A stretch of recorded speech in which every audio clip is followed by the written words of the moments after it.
Very good morning to SVP students. இன்றைக்கி நம்ம இந்த கிளாஸில் என்ன பார்க்க போகிறோம் அப்படின்னா +1 அக்கௌண்டன்சியில் யூனிட் 11 கேபிட்டல் அண்ட் ரெவன்யூ டிரான்சாக்ஷனில் இன்றைக்கி நம்ம பார்க்க போகிற சம் என்ன அப்படின்னா இல்லஸ்ட்ரேஷன் 1, இல்லஸ்ட்ரேஷன் 2 அண்ட் இல்லஸ்ட்ரேஷன் 3 இந்த 3 சம்மும் பார்க்க போகிறோம். ஸோ ஸ்டூடெண்ட்ஸ் பாருங்கள், இந்த இல்லஸ்ட்ரேஷன் 1, 2, 3 இது 3 பார்க்குறதுக்கு முன்னாடி உங்களுக்கு இங்கே ஒரு ஃபார்மேட் இருக்குது பார்த்தீங்களா, examples of capital revenue items அப்படின்னு இருக்கு இல்லையா. ஸோ இது ஃபுல்லாகவே நீங்கள் மெமரி பண்ணிக்கணும். என்ன மேம் இது அப்படின்னா, அதாவது கேபிட்டல் எக்ஸ்பெண்டிச்சர் அப்படிங்கும்போது எப்போயாவது ஒரு தடவை நடக்கக்கூடிய ஒரு எக்ஸ்பென்சஸை தான் கேபிட்டல் எக்ஸ்பென்சஸ் அப்படின்னு சொல்கிறோம். அப்போது ரெவன்யூ எக்ஸ்பென்சஸ் அப்படின்னா என்ன? ஸோ இதில் பார்த்தீங்க அப்படின்னா நீங்கள் என்ன பண்ணணும் அப்படின்னா ஃபஸ்ட்டு நீங்கள் அந்த ஃபார்மேட்டை மெமரி பண்ணிக்கணும். சரியா? எந்த ஃபார்மேட்டு? இங்கே பாருங்கள், examples of capital and revenue ஐட்டம்ஸ்ன்னு இருக்கு இல்லையா, இந்த ஃபார்மேட்டை நீங்கள் மெமரி பண்ணிக்கணும். ஃபஸ்ட்டு கேபிட்டல் எக்ஸ்பெண்டிச்சர்னால் என்ன?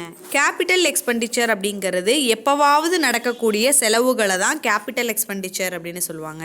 அப்போ எப்போவாவது நடக்கக்கூடிய செலவுகள் அப்படின்னு நம்ம எதை மேம் சொல்லுவோம் அப்படின்னா, புதுசாக ஒரு கம்பெனிக்கு ஒரு மிஷினரி வாங்குகிறோம் அப்படிங்கும்போது அது அடிக்கடி வாங்கிட்டே இருப்போமா? இல்லை. அதனால் அது கேபிட்டல் எக்ஸ்பெண்டிச்சர் அப்படின்னு சொல்லுவோம். அப்போ ரெவன்யூ எக்ஸ்பெண்டிச்சர் அப்படின்னா என்ன? ரெவன்யூ எக்ஸ்பெண்டிச்சர் அப்படிங்கும்போது அடிக்கடி நிகழக்கூடிய செலவுகள், அடிக்கடி நடக்கக்கூடிய செலவுகளை தான் என்ன சொல்கிறாங்க அப்படின்னா ரெவன்யூ எக்ஸ்பெண்டிச்சர் அப்படின்னு சொல்கிறாங்க. அப்போ அடிக்கடி என்ன மாதிரியான விஷயங்கள் நடக்கும்? இந்த எலக்ட்ரிசிட்டி பில் பே பண்ணுறது, அதுக்கப்புறம் பார்த்தோம் அப்படின்னா சம்பளம் கொடுக்கறது, இதெல்லாம் பார்த்தோம் அப்படின்னா மந்த்லியோ இல்லை வீக்லி ஒன்ஸோ டே டு டேவோ இந்த மாதிரி நடக்கக்கூடிய ஒரு செலவுகளை தான் என்ன சொல்கிறாங்க அப்படின்னா ரெவன்யூ எக்ஸ்பெண்டிச்சர் அப்படின்னு சொல்கிறாங்க. சரியா? ஸோ இப்போ பார்க்கலாமா, இல்லஸ்ட்ரேஷன் 1, 2, 3 என்ன கொடுத்துருக்காங்க அப்படின்னு. இல்லஸ்ட்ரேஷன் 1 பாருங்கள், ஒவ்வொரு என்ட்ரிஸுக்கும் ஒவ்வொரு வேர்டு இருந்தால் போதும். இதில் ஃபஸ்ட்டு நமக்கு என்ன கொடுத்துருக்காங்கன்னு பாருங்கள்.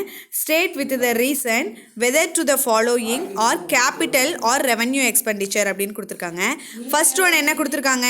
Expenses incurred in connection with the obtain a license with starting a factory for 25,000. So ஒரு ஃபேக்ட்ரியை ஸ்டார்ட் பண்ணுறதுக்கு லைசன்ஸ் வாங்கியிருக்காங்க 25,000 ரூபாய். இது என்ன செலவு? உங்களுக்கே நல்லா தெரியும் பாருங்கள், ஃபேக்ட்ரி ஸ்டார்ட் பண்ணுறதுக்கு ஒரு லைசன்ஸ் வாங்கியிருக்காங்க. இது அடிக்கடி நடக்குமா? நடக்காது. எப்பயாவது ஒரு தடவை நடக்கக்கூடிய செலவுகள். ஸோ அதனால் இது என்ன எக்ஸ்பெண்டிச்சர்? Capital expenditure. ஓகேவா? அதுக்கு அடுத்து என்ட்ரி என்ன கொடுத்துருக்காங்கன்னு பாருங்கள். A factory shed was construct at a cost of 2 lakh, a sum of 10,000 has been included அப்படின்னு கொடுத்துருக்காங்க. ஃபேக்ட்ரியோட கன்ஸ்ட்ரக்ஷனுக்காக, ஃபேக்ட்ரி கட்டுறதுக்காக ஆகக்கூடிய செலவுகள். நல்லா கவனிங்க, ஃபேக்ட்ரி கட்டுறதுக்காக. அடிக்கடி ஃபேக்ட்ரி கட்டுவோமா? இல்லை. அப்போது எப்பயாவது ஒரு தடவை தானே ஃபேக்ட்ரி கட்டுறோம். அப்போ இது என்ன எக்ஸ்பெண்டிச்சர்? Capital expenditure. சரியா? அதுக்கு அடுத்து பாருங்கள், overall expenses of second hand machinery purchase. So மிஷினரியை பர்ச்சேஸ் பண்ணியிருக்காங்க, ரெண்டாவதாக யூஸ் பண்ண மிஷினரியாக இருந்தாலும் மிஷினரியை பர்ச்சேஸ் பண்ணியிருக்காங்கங்கும்போது அடிக்கடி நடக்காதுங்கிறதுனால இது என்ன எக்ஸ்பென்சஸ் அப்படின்னா கேபிட்டல் எக்ஸ்பெண்டிச்சர். சரியா? ஸோ இது பார்த்தோம் அப்படின்னா இல்லஸ்ட்ரேஷன் 1 நமக்கு. அதுக்கடுத்து பார்த்தோம் அப்படின்னா இல்லஸ்ட்ரேஷன் 2ல் என்ன கொடுத்துருக்காங்கன்னு பாருங்கள்.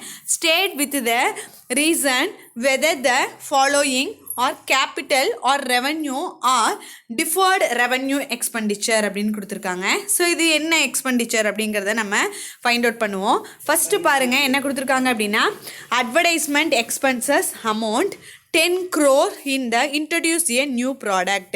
நியூ ப்ராடக்டை இன்ட்ரடியூஸ் பண்ணுறதுக்காக ஒரு எக்ஸ்பென்சஸ் பண்ணியிருக்காங்க. இது பார்த்தோம் அப்படின்னா ஒரு சின்ன எக்ஸ்பென்சஸ். அதாவது இது பார்த்தோம் அப்படின்னா அட்வர்டைஸ்மெண்ட் எக்ஸ்பென்சஸ் அப்படிங்கும்போது அது தொடர்ந்து நடந்துக்கிட்டே இருக்கக்கூடிய ஒரு விஷயம். ஓகேவா? அப்போது டிஃபர்டு எக்ஸ்பென்சஸுக்கு கீழே என்னெல்லாம் இருக்குது அப்படின்னு பாருங்கள். அந்த டயக்ராமுக்கு கீழே கொடுத்துருக்காங்களா?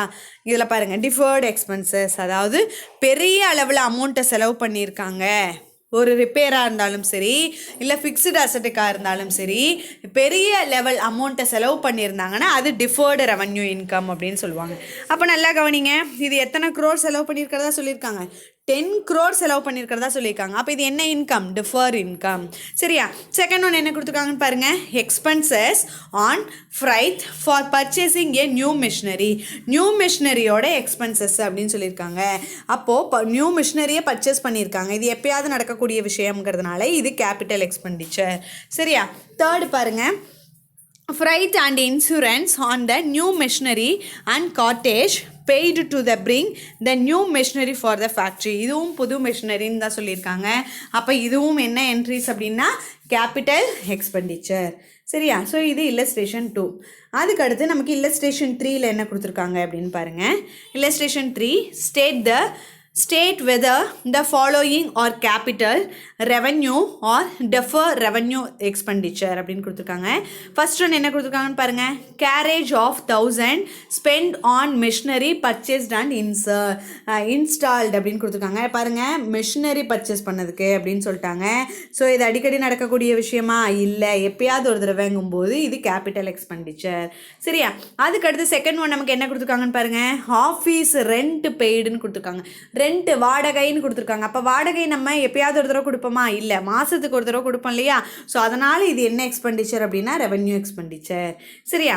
தேர்ட் ஒன் பாருங்கள். Wages of 5,000 paid to the machine operator.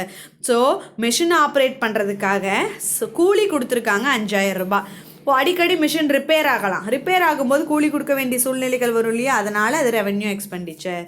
அடுத்து ஃபோர்த்து பாருங்கள். higher charges for the use of motor vehicle higher for 5 years but paid yearly அப்படின்னு கொடுத்துருக்காங்க. வருஷம் பே பண்ணுறது அப்படின்னு கொடுத்துட்டாங்க. அவங்களே வருஷம் கொடுத்ததுனால நம்ம ரெவென்யூ எக்ஸ்பெண்டிச்சர் அப்படின்னு போட்டோம்.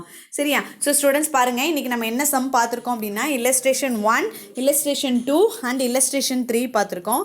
இதே சேம் மாடல் தான் உங்களுக்கு எக்ஸைஸ் 1, எக்ஸைஸ் 2 அண்ட் எக்ஸைஸ் 3 இந்த 3 சம்மும். சரியா? உங்களுக்கு ஹோம்ஒர்க் எந்தெந்த சம்மு? எக்ஸைஸ் 1, 2, 3 இந்த 3 சம்மும் உங்களுக்கு ஹோம்ஒர்க்கு தெளிவாக போடுங்க. அடுத்த கிளாஸில் அடுத்து என்ன சம் இருக்குது அப்படின்னு பார்க்கலாம். Thank you students.